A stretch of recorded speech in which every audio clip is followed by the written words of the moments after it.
Hi, Chuck here. I'm down at MGM Grand and I'm interviewing Mark Juronsky from Disne Public Relations. We're going to talk about how Disne uses the web to interface with its journalists around the world.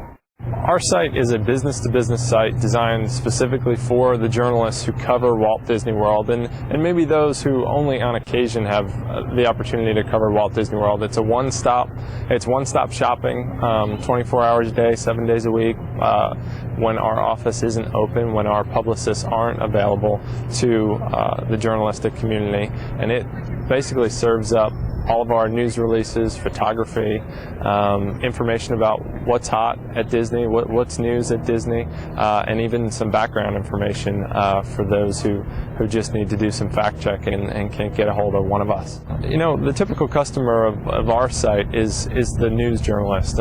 It's basically those who cover Walt Disney World as a beat. The team of people that work on our site are basically me, myself, and I. We are, a smaller site. We're not Disney.com, which most people think of when they think of Disney and the internet or the Go network. We're a very small, very focused, business-oriented site that I lead the editorial direction on. I lead the maintenance. We've contracted with a multimedia firm out in California who does all the engineering for the site.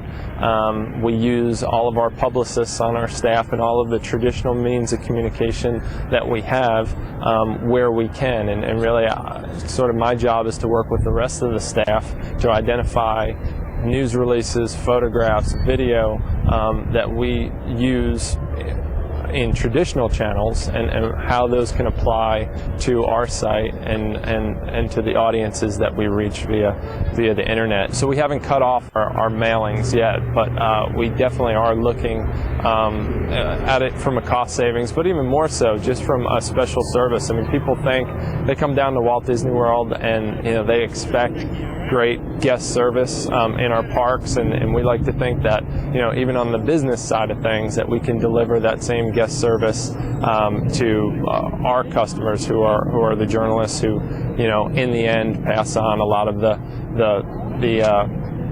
messages that we have to pass on to prospective vacationers at Walt Disney World.